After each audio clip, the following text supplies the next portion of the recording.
Good evening, ladies and gentlemen. Thanks so much for tuning in to tonight's live stream. Sorry we were a little bit late. We had some technical difficulties with StreamYard. My name is Todd Schull. I'm the lead learner at the South Carolina Education Association Center for Educator Wellness and Learning, and we provide a whole host of professional learning resources. You can head on over to our website at cool.us. That's CEWL.us. I'll put the website up there.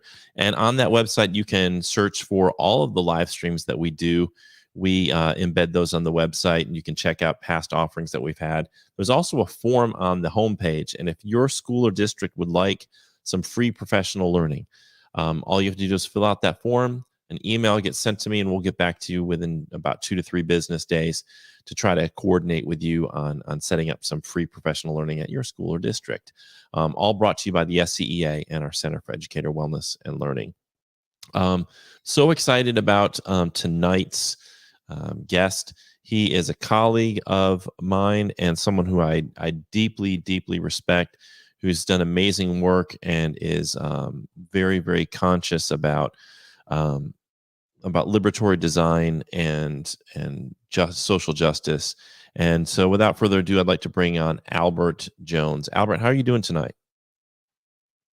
I'm well. It's been a busy day, but we are doing well doing this work, and I appreciate being here with everybody this evening. Awesome. So, tonight's session really is about using the power of your voice and advocating. And of course, we talk about that a lot.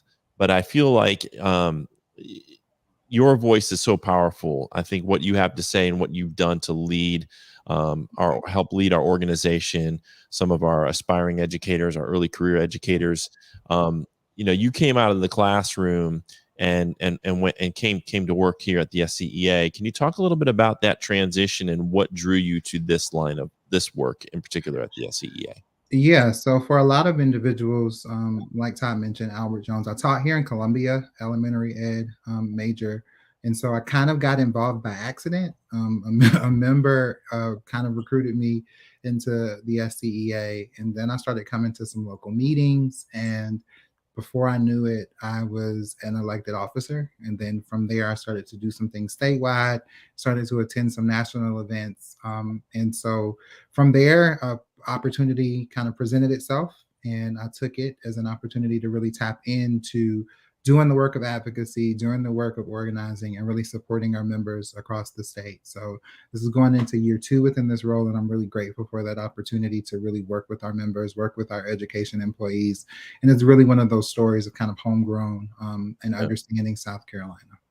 Yeah, and one of the things I know that you're proud of is just the explosion and growth of our student the SCEA. Can you talk a little bit about our student SCEA?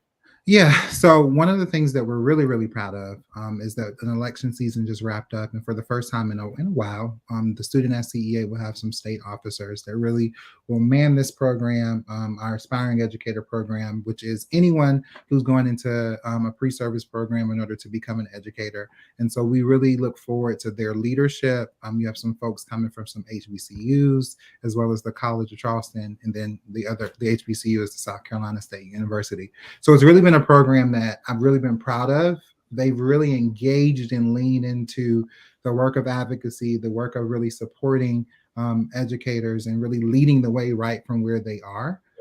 We had Lobby Day about a couple weeks ago, and we had folks from College of Charleston and the University of South Carolina and Winthrop University. So that's Rock Hill, that's Charleston, that's Columbia, all there at the Capitol, having conversations with their elected officials and really engaging in that process of education. And so it really has been a really value added piece for our aspiring educators. And I'm really, really proud of their work and their leadership.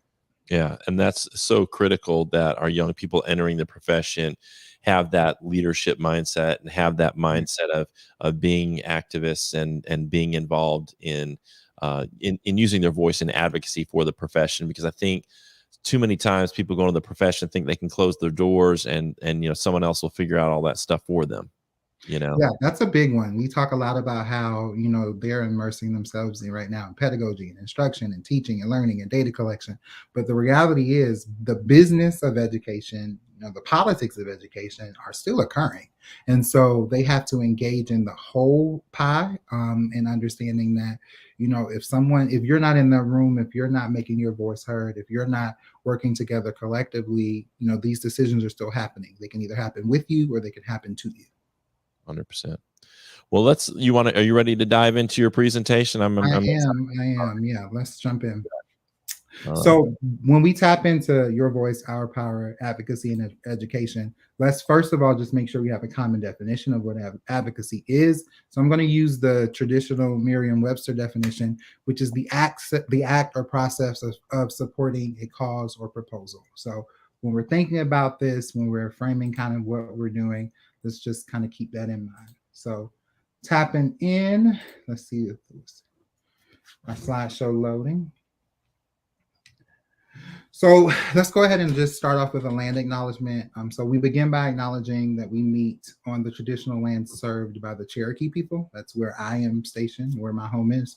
We honor America's first people and all elders past, present, and emerging. And we are called on to learn and share what we learn about the tribal history, culture, and contributions that have been suppressed in telling the story of America. We invite you to think about the spaces you are inhabiting and the indigenous people who came before them and were stewards of the land. So definitely tap in to wherever you're living, understand and know that some indigenous tribe lived there at some point.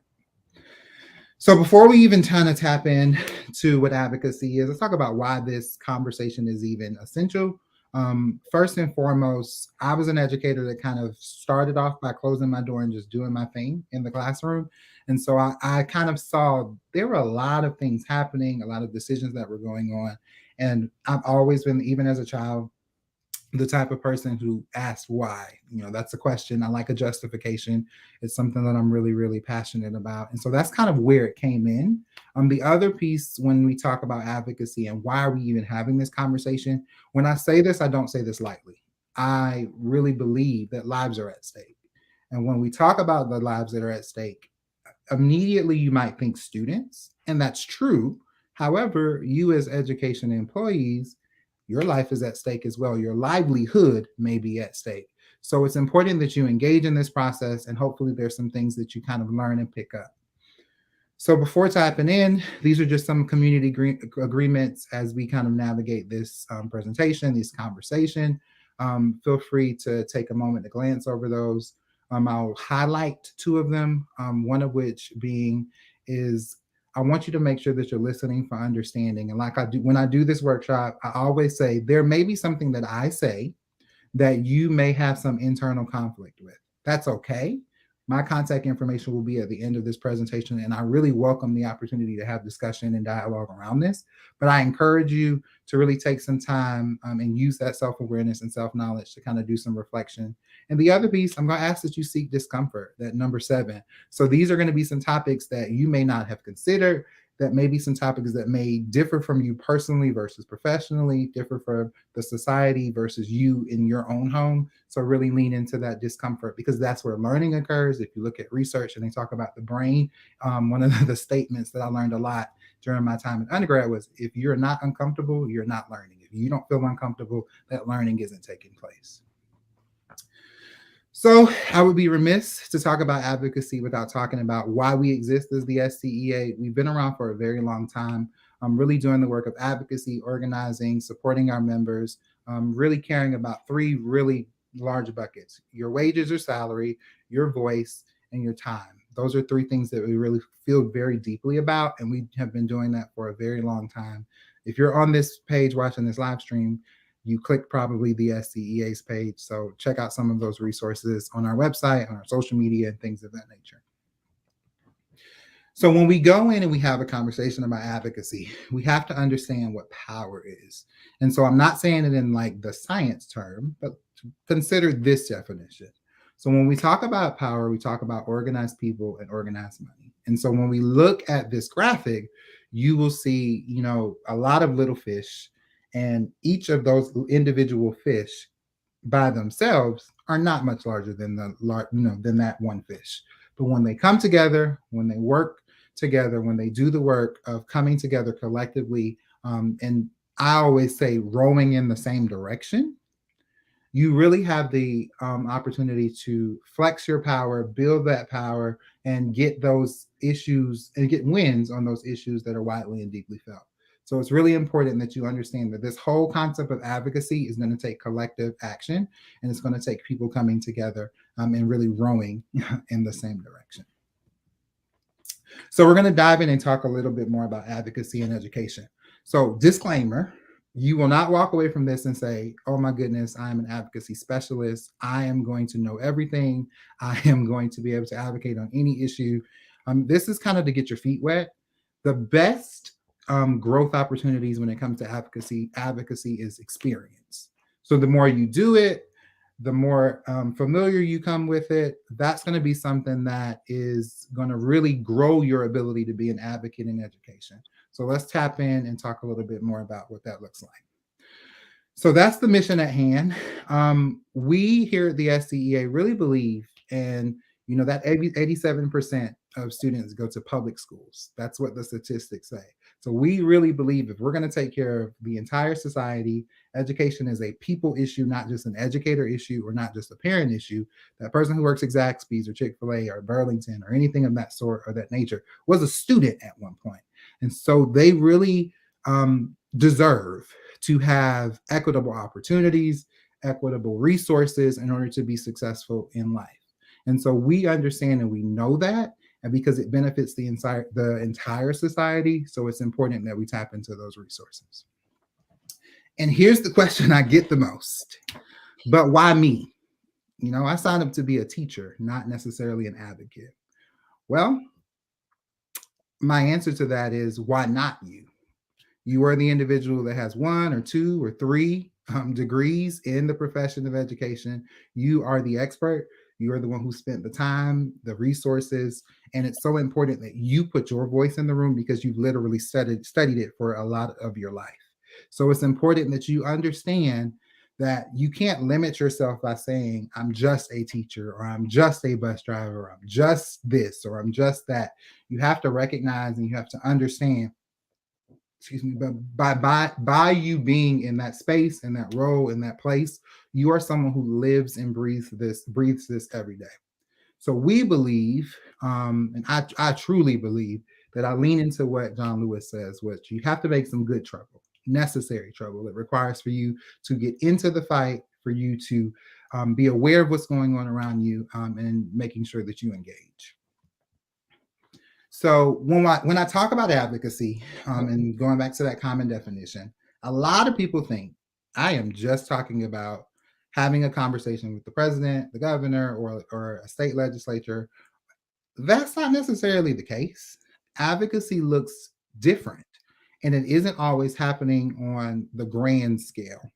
So if you look on that graphic, you see the work that you can do, even from a building level, is still significant.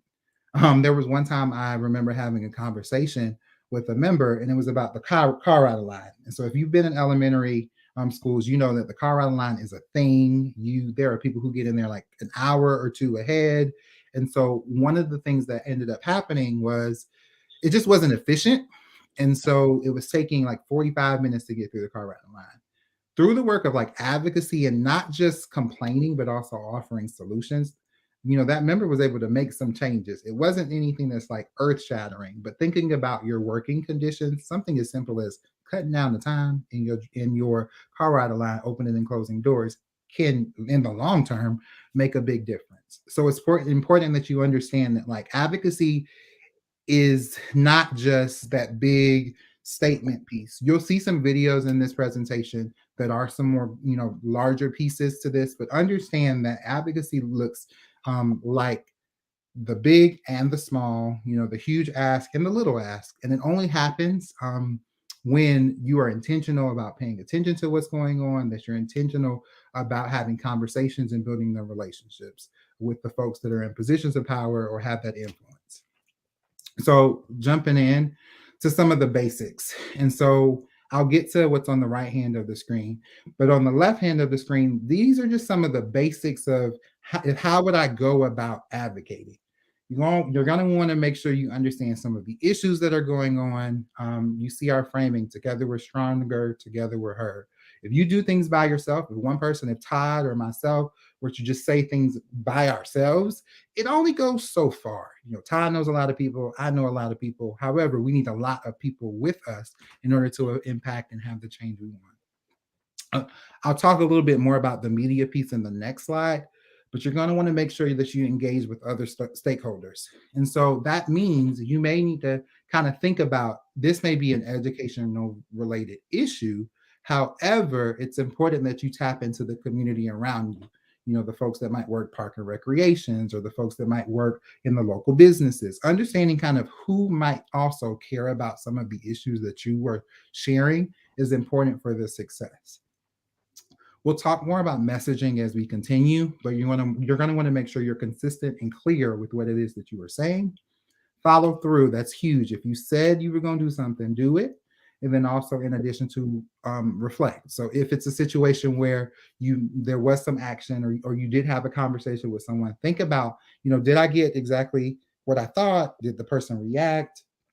Kind of what went on there, and taking that time. Just like in your day job, if you're a classroom teacher or work in some sort of instructional capacity, you reflect about, your lessons, your instruction. The same thing would happen here. And then, of course, the last couple ones, or last few ones, would be, it's always a good time to advocate. It's not just when it's an election season or when something is wrong. There's always a good time to have those conversations and build that rapport and relationships. The next one means, which is hard for a lot of people, no means not now, not never. Think about, like, if you have children or if you work with children. And sometimes you may tell them no, but they clearly understand. That means not now. I'm gonna ask you again in a couple minutes and see if that answer changes, or I'm gonna figure out a way to kind of go around what's going on in order to kind of get what I want. And the last one, we got to vote in every election. Educators need to make sure that they're turning out to the polls, making their voice heard in that way. So we'll get to the right-hand side of the screen. Time traveling back to 2021, I was still a local officer in my local education association, and pandemic had hit. There was a lot going on. A lot of school board meetings were a little contentious or strenuous, and so this word, and you see the tweet, was used in order to really describe the pandemic at the time. For me, I found it unacceptable. I found it disgusting. I found it something that was just not right. So for me, in my growth as in advocacy, I did not start there at what you're about to see, and I worked my way up and brought people along with me. I had an opportunity to speak at a school board meeting, and this was my conversation to them after this particular school board meeting. That we collectively allowed a constituent to spew racism from his lips across the world. And I mean the world, because once it hits the internet, it's there forever. I stand firmly in my belief that we must maintain all CDC guidance, which includes wearing masks. However, I speak before you today as a co-conspirator for racial justice. We collectively, and I say we because at that moment we were all complicit in some way, allowed for this man to say something egregious that continues to impact Asian communities across the globe. To add insult to injury, this language was used during Asian American and Pacific Islander Heritage Month.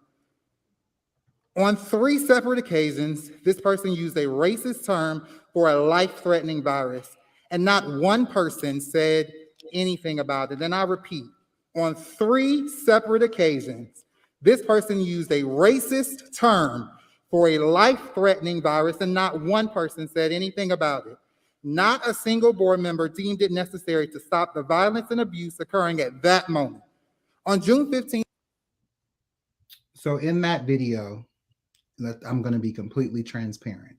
I really was uncomfortable, but I recognized that the need was there. Mm-hmm. That if I didn't say it, no one else did. Actually, I was the only person who called them, on that. And I think about, how might that in the long run hurt not just the employees or just the community, but our students, because once something's on the internet, y'all, it's there literally forever. Who knows when that might resurface? And if you've ever seen, if those of you who are maybe on Instagram or TikTok or even Facebook, school board meeting clips a lot of times can go completely viral. And so for me, it was so important to say something about it. And so this is an example of something that's a little more direct. There's a professor that talks about calling in and calling out. This was a moment where I felt like I had to call out. But there are a lot of times where you call in and you say, hey, I want to talk to you for a moment, and you express to them and call them in on it. But in this moment, it was done publicly, so the correction needed to happen publicly. And so that's kind of my belief. Let's go a little deeper.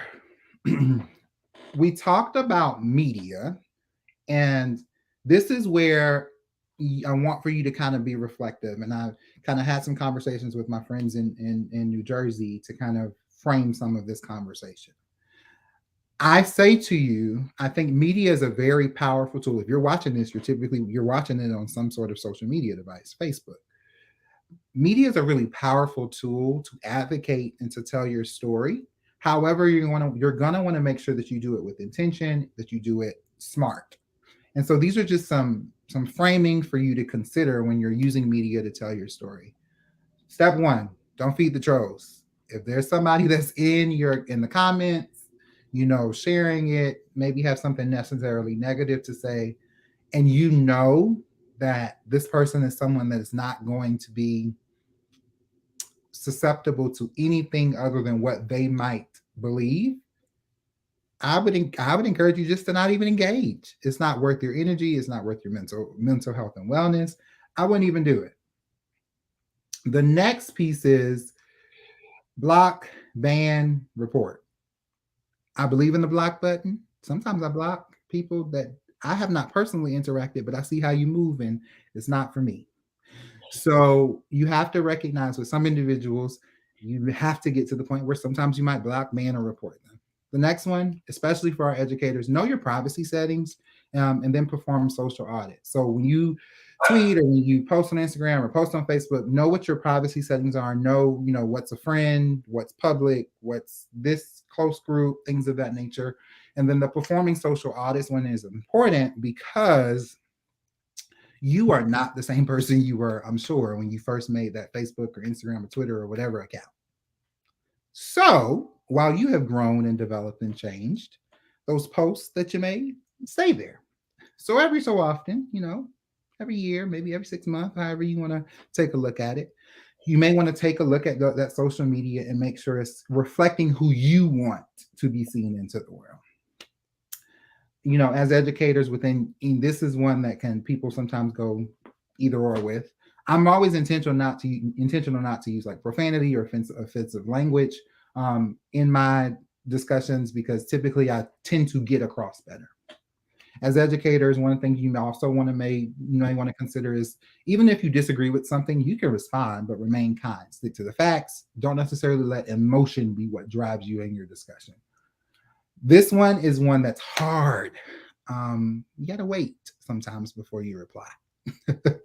Sometimes you have to step away. Think about, when you're upset. Sometimes you got to step away, take a moment. It's really hard. I respect it.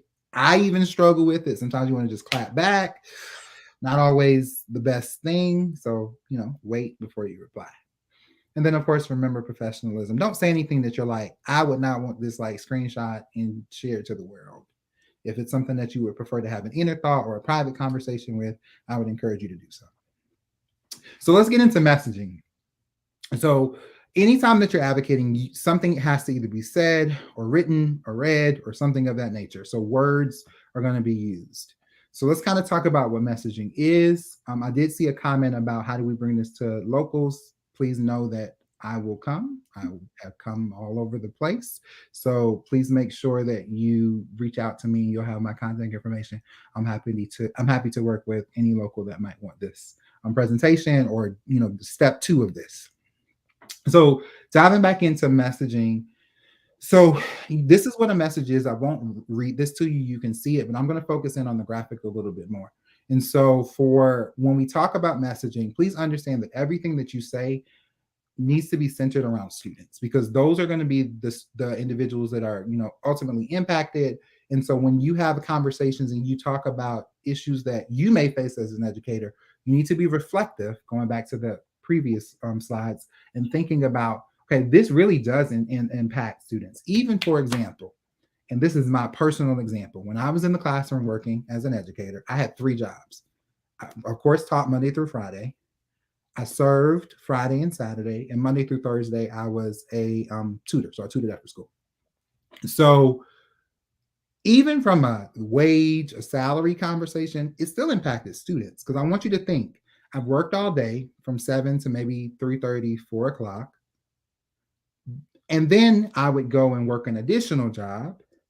And then I would come home, wake up early, and do it all over again. Thinking about that, am I bringing my best self into the classroom every day? I couldn't be, because I was tired. And so it's important that we understand that if I'm going to bring my best self for my students, it is important that I don't have to worry about, my bills and things of that nature, and livelihood and food and all of those things that we need to be secure about, all those bottom tier foundational understandings that Maslow talks about. So with messaging, that's something that you want to think about. The next part, this is what it isn't. And to sum it up, y'all, a message isn't necessarily something that's hashtagable. And here's the reason why. Hashtags can be interpreted by different people. So what I may interpret it versus what Todd interprets it as isn't necessarily the same thing. So using buzzwords and things and hashtags, I'm not saying don't use them. They're great to connect people, but the messaging and what you're saying about it is way more significant and way more impactful. So when we think about messaging, you want to make sure that you are having that conversation of the student focus, making sure that you understand what you're talking about, and then making sure that it's not too complex, but also not too simple. Finding a happy medium. So here's some other strategies or techniques that you may want to think about when you're talking about messaging. First things first, words mean things. It's something that makes me chuckle a little bit, because I've heard it from a podcast, is what really put this thought in my mind. But you have to know kind of what you're talking about, who you're talking to, knowing your audience, and building some sort of rapport and relationship. If you know that an elected leader, if you know that some administration of some sort, has some sort of connection with you. They may have children that are around your same age. They may have pets. They may have some sort of understanding of some commonality between the two of you all. Lean into that, because that's something that you all have in common, even if the issue is something that divides the two of you. If you take some time and you understand who you're having a conversation with, they're able to relate to you. They're able to have conversation with you, and it isn't like a jarring experience. So you may be serious about the issue, you may really care about the issue, but it isn't something that takes away from it, because there's a human interaction. That human to human interaction is key. These are a couple of additional strategies, and that last one is really important. A lot of times, it's not necessarily just what you say, it's how you say. My mama used to say that when I was growing up. But the last part is who is with you. When you're having the conversations around issues and things of that nature, it's important that you tap in and you understand that I have people with me that care about the same issue that we're having the discussion. So we're going to take a moment and we're going to watch this video, and it's really, really short. And there's 2 things that I'll discuss when the video wraps up. One is what they are talking about, the topic. The second is going to be how they chose to frame it.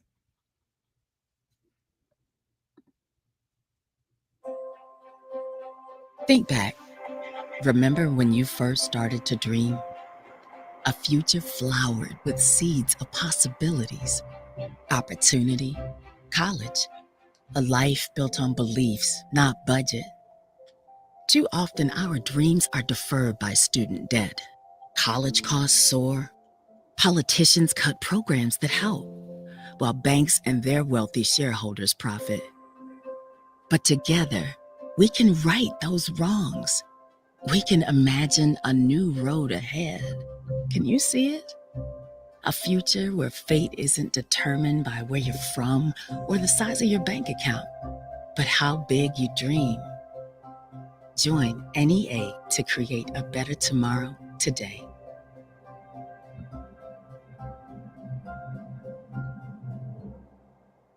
So that's simple, right? They're talking about student debt.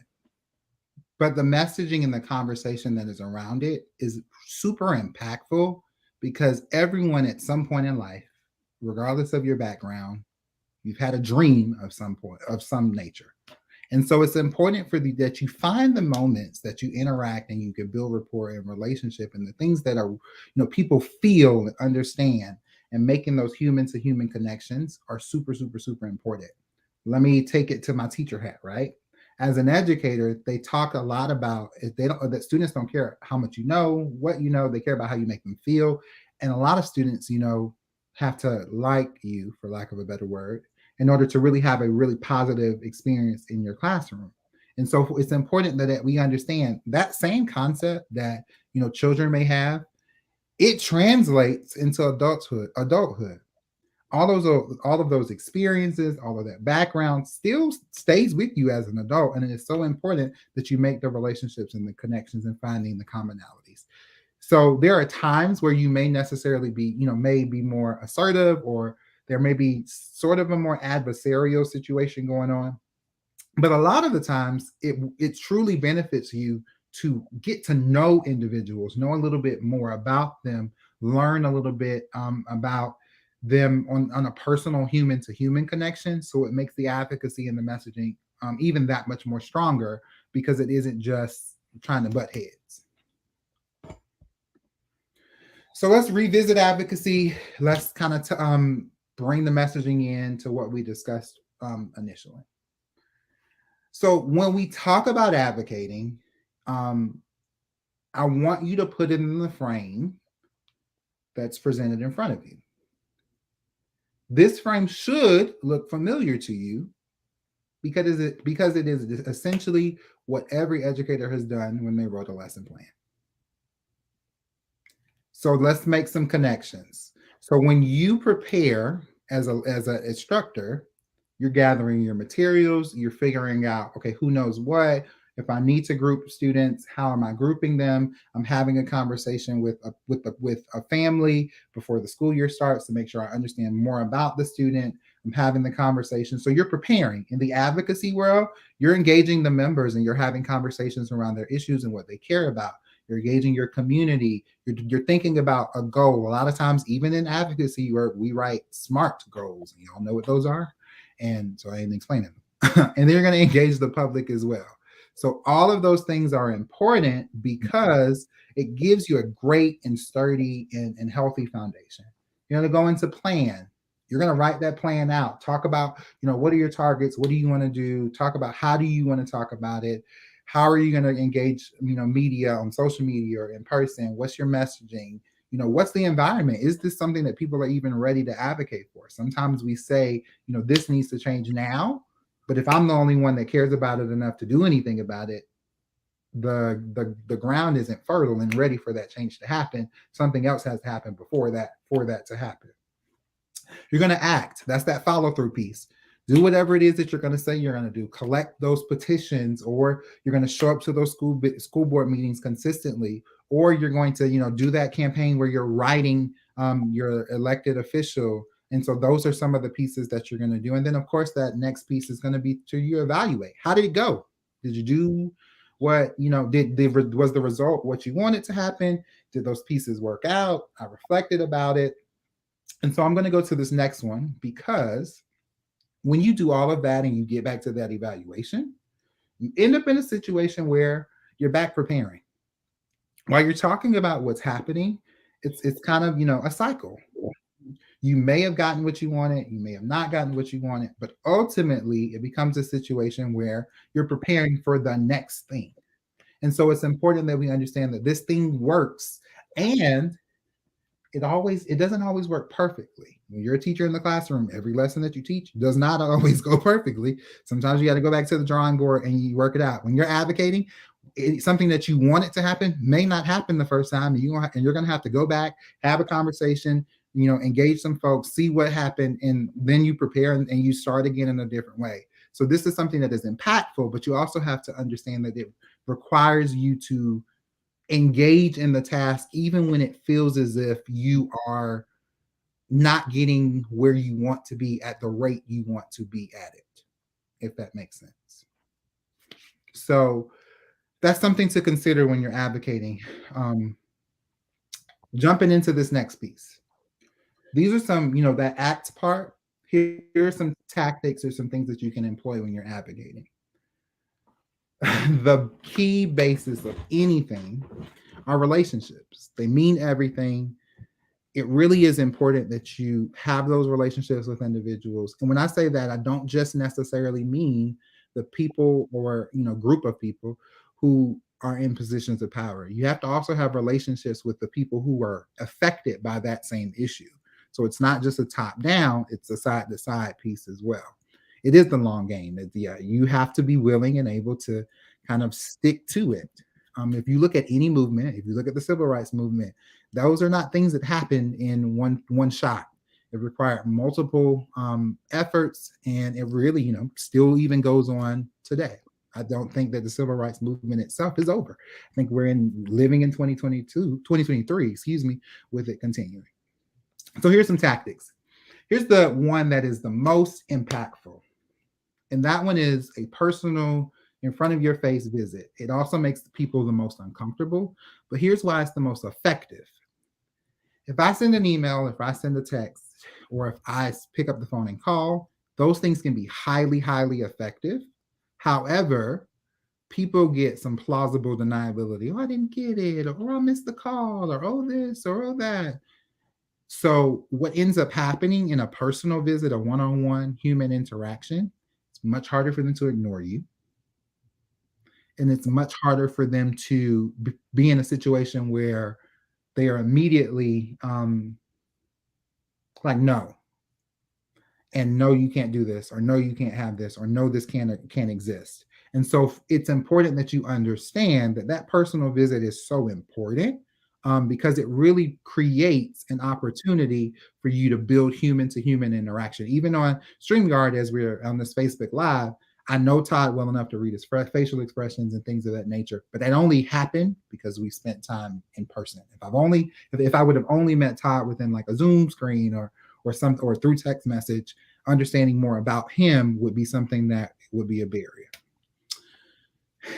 Also understanding, especially if you work in a school setting, you can't always do personal visits. So I'm not saying like that's the only way.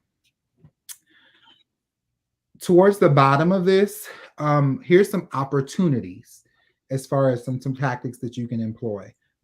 You can always attend and you can speak at school meetings and district meetings. If you are someone who has children, check into serving on the SIC or the PTO or PTA. School board meetings. You saw an example of me speaking at a school board meeting. You don't always even have to speak. You can start off by just attending and being aware of what's going on and sharing out resources and information to your community, to your circle. And of course, committee meetings. You'll see a video in a moment from the Senate Education Committee, and a testimony that happened there from someone speaking. And then here's the other one, y'all. I am not saying you have to focus on everybody, because you can't. What I am saying is focus on the people that were elected or in the capacity for you to directly work with. That's what I am saying. Find out who, in a moment, you'll have a resource to find out who your elected officials are. Reach out to them. Say, hey, I live in such and such city and you represent me. I would love to continue to have a line of communication open as you have conversations about bills. It doesn't have to be necessarily like adversarial at first. Now, understand that there are times where you have to get people together and use your collective power to take collective action. And that's what the SCEA does.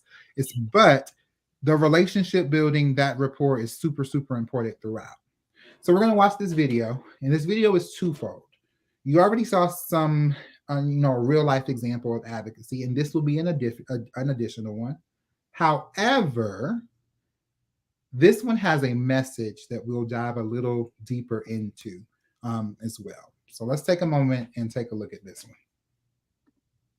you very much for the time today. I'm honored to speak before you. And one thing I hear in this room is an agreement that we all want the best for the children of South Carolina. My name is Rabbi Dr. Meir Muller. I have been an educator in South Carolina for over 30 years, and I'm currently teaching at the University of South Carolina, although today I share my own views. I agree with things that Mr. Kelly has just said, others have said, as I am against this bill as written. And instead of going over the material I prepared, I will offer a story and keep within my 3 minutes. I want to tell you of my grandmother, who was also preparing for a life in the classroom as an educator, as are both of my parents and my 2 siblings. We are all in education. And my grandmother was excited, but she lived at the wrong time in the wrong place. Because in 1938, in Austria, occupied by Nazi Germany, a Jewish woman was not destined for the classroom. She became and was forced to clean streets on her hands and knees, cleaning stones that were already clean. And she came to the United States through miraculous events and did not speak about her life. So when we ask Grandma, what are those numbers on your wrist? Silence. Grandma, why do you speak with an accent? Silence. Grandma, why don't you have any pictures of your family? Silence.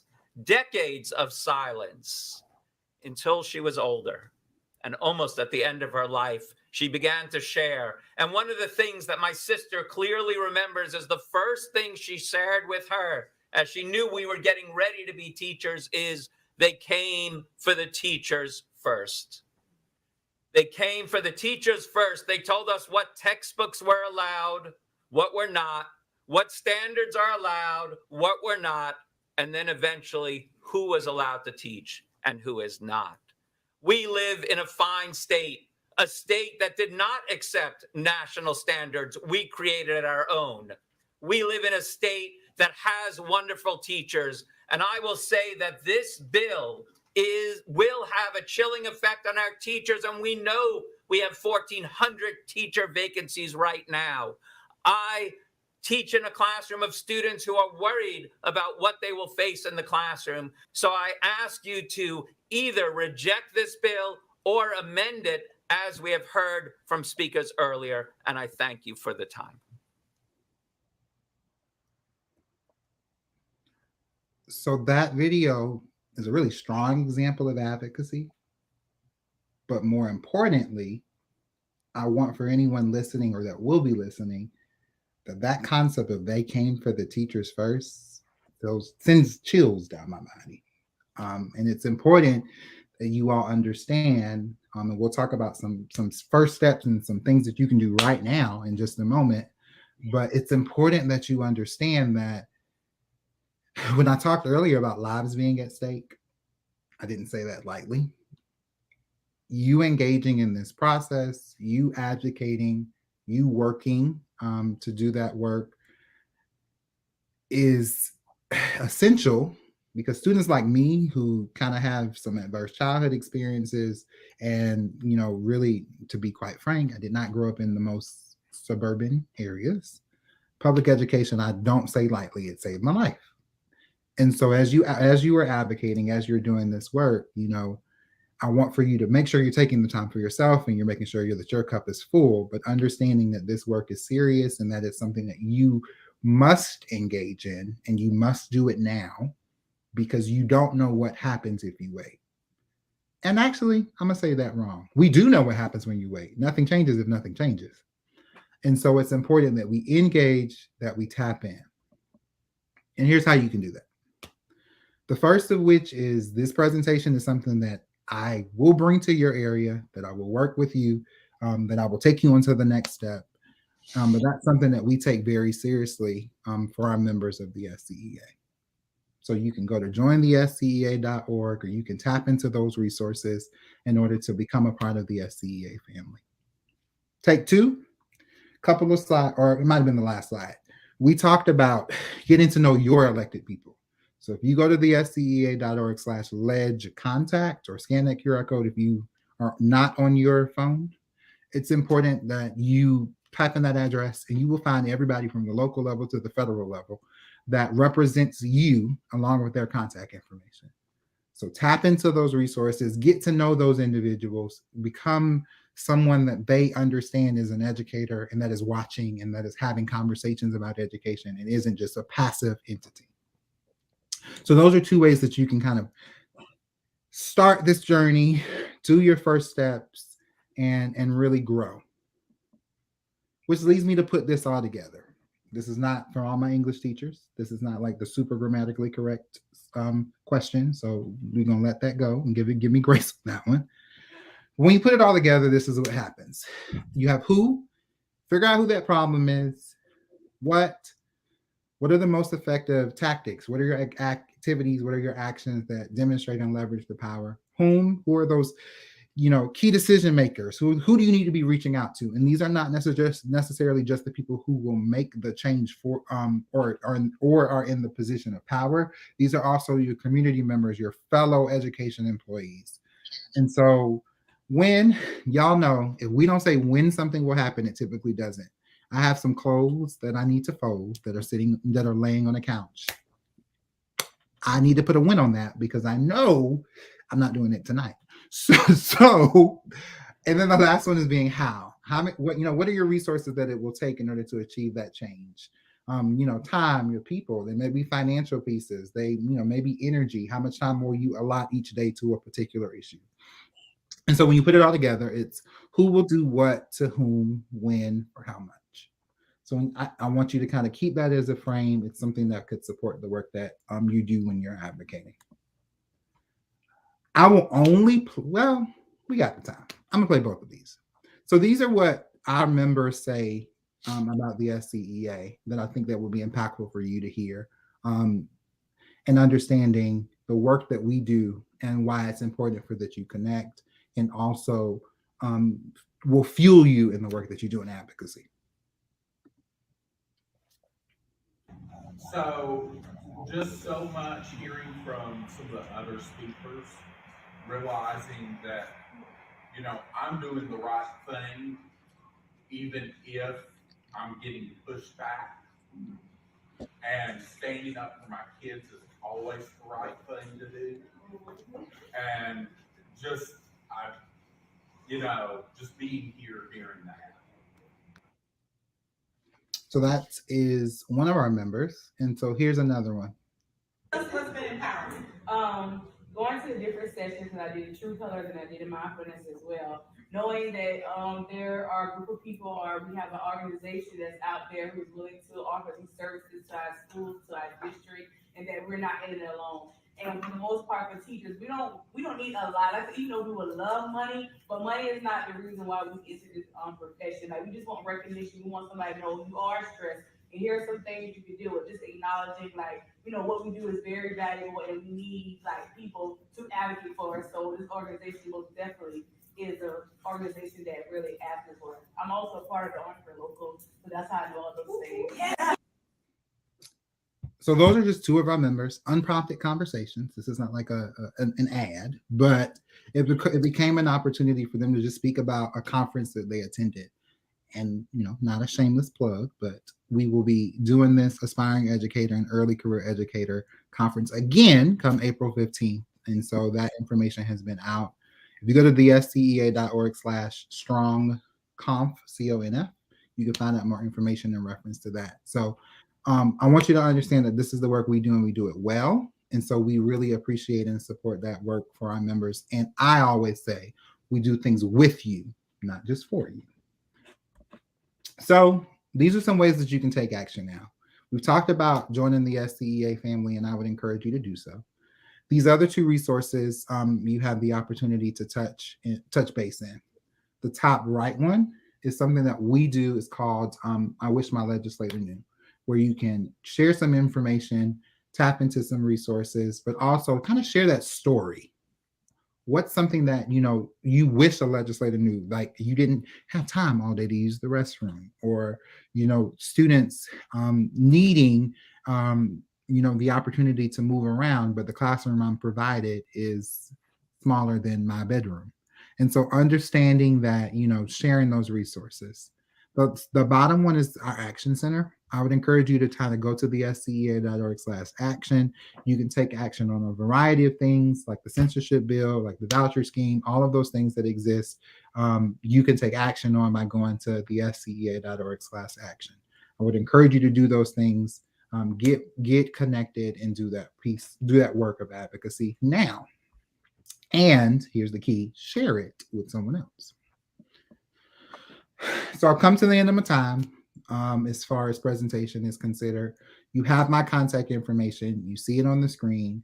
I'm here to support and do that work. I'm excited to see how advocacy and what advocacy looks like in your locals, in your areas where you work. And at this time, I'm kind of done. I'll stop sharing. All right. Thanks so much, Albert. That was great. That was really, really good. Very powerful and inspirational. And, one of the things that really stood out for me is thinking about advocacy from this sort of micro to macro level. And I think for people who may be just starting to get enough courage to speak out and use their voice, starting at that micro level, starting with, like, for example, we had this thing at the high school I was working at where at the end of the year we had to get all these signatures, and we would spend like 2 days hunting down people to get these signatures.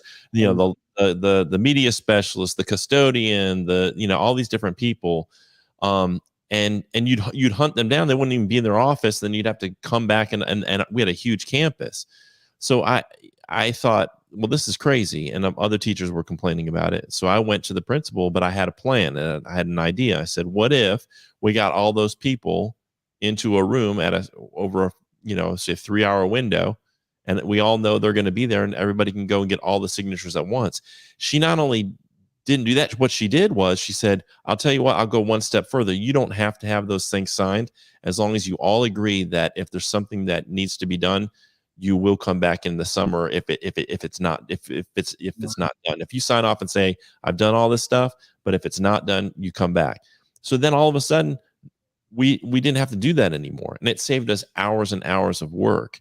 Right. And that's an example of kind of, I think, what you were getting at, which is, you can start off with a small issue like that. You don't have to necessarily, go up and testify in a subcommittee hearing in Columbia to start off with. Start off there with things that are common issues and go to your building leaders with potential solutions. Right. And that helps make the lives of your life and your colleagues' lives better. But what's great is when we can have someone who is a member of their union at each school, who is a representative, and then we can have all these people in the school coming together under the SCEA banner. And now you've got the backing of not only just a couple of people or yourself. You've got this group, you've got a statewide group, and you've got the NEA. So you're advocating, and you have power built at your local level, your state level, national level. Leveraging that is so powerful. It is. And having that opportunity to bring those individuals together, it will be huge. And sometimes we forget it's not just the people that are in the classroom, your ESPs, your educational support professionals that deal with all of the things that, let's be real, most certified teachers don't. It's important that you bring those individuals into the conversation as well. So I think it's important that across the board we're having that conversation. We're building that collective voice, that collective action, the collective power, and doing that work in every nook and cranny of South Carolina. And the other word, we talked about this the other day, is solidarity. It's like things may be great at your school or in your district. That's a big one. But if you know of people who are suffering in another district, maybe a neighboring district or one across the other side of the state, it's our obligation not to just fight for ourselves. Like, oh, I've got everything I need and want. We've got good resources. We've got to come together and really tap into that word solidarity. Like anybody who's suffering, whether it's a bus driver or a teacher in, an under-resourced district or school, we need to be their champion too. It's not just about what happens to us as individuals, and our profession really needs to embrace that word. Yeah, it's the culture of a lot. It's really, if we're going to be quite frank, it's American culture, that individualism culture. We need to really think about how has that served us and how will that keep us? And so a value that we really employ is an injury to one is an injury to all. That's And right. so if any single person is dealing with a particular issue, I care about it because it could, first of all, could very easily be me, but Yes. also it's a situation where why would you not want for everyone to be on an equitable playing field? And kind of going back to what that rabbi said, listen, if they can exploit people in your neighboring district, it's only a matter of time before they're going to exploit you. Right. So we got to stop exploitation right at its root, wherever it pops up like a game of whack-a-mole. We gotta stop it there, because Right. if you tolerate that, then it, like I said, it's just a matter of time before it creeps into the next district and eventually to you. So. Exactly. So thanks so much for your time, Albert. Really, really great stuff. I hope that folks, a lot of people tuning in tonight, and thanks to all the people who tuned in. Appreciate them and everything that you do, and looking forward to being at that conference with you in April. Sounds good. Thank All you right, so much, Todd. thanks, man. All right, that's Albert Jones, amazing leader at the SCEA and such a great voice for the education profession. Thank him so much for his time tonight. Thank everybody looking through here tonight. We had folks from the Berkeley County Education Association. We had Stacy, Nat, Sydney, Keneal, Todd, Cindy, Bessie, Kimberly, so many people tuning in and commenting. Thank you so much for your comments. I want to remind everybody, if you would like to learn more about the SCEA, you're not currently a member, and you'd like to just learn more, you can connect with us. Just go to the scea.org/connect, put in your information. We'll reach out to you and just have a conversation about who we are and what our values are and what our benefits are and what the SCEA is all about. And if you look at the bottom of your screen, if you're interested in joining, you can go to jointhescea.org, or you can text the word join to 48744. So simple. Sign up. An amazing movement that we're building. We continue to grow and grow and grow. We've grown by well over 600 members just in the past year, and we're so proud of that growth and seeing the re-strengthening of our union. And so we want you to be a part of it. We want your voice. Albert's saying it. Everybody needs to use their voice, and everybody needs to use their voice now. And there's no better way to do that than joining with us at the SCEA to build this movement to deliver the kind of schools that you deserve, that your students deserve. This is about justice. This is about protecting our public schools, because right now they are under attack. And unfortunately, I don't know when that attack is ever going to end. So we've got to come to the defense of public schools. Albert mentioned how critical public education was to him in his life. To my grandfather, if it weren't for public education, my grandfather wouldn't have been able to get an education, and I wouldn't be here. I wouldn't be on this live stream right now. My mom was the first person in her family to go to a public college, SUNY Oswego in upstate New York. So she was, that was thanks to public schools, a free public education. So my 3 kids have gone to public schools. This is critical to my family, and it has been the essential thing that has helped us achieve and to succeed. And we've got to protect that institution for future generations, because it is under attack. And the SCEA is the leader in this state, and the NEA is the leader in this country in protecting the institution of public schools. So thanks so much for being a part of the movement. And if you're not, we encourage you to be a part of that movement tonight. We will not be having some live streams. I don't think. We may have some pop-up impromptu live streams, but nothing scheduled for the next week or two. We've got spring break coming up, and we do have something coming up, though, that I'm going to tease right now. We are getting ready to launch information on a mindfulness retreat for this summer that'll take place in the mountains of North Carolina. I don't have the details locked in yet, but I almost do. And we'll be announcing that. So be on the lookout through all of our social channels for information on an upcoming mindfulness retreat. If you're interested in that, you can reach out to me. I'll make sure that you get that information once it's available. So without further ado, thanks so much to Albert, and thank you for watching. And we will see you on the next broadcast. Have a great week and a great weekend. Get some rest. Take care of yourself. And we'll see you next time.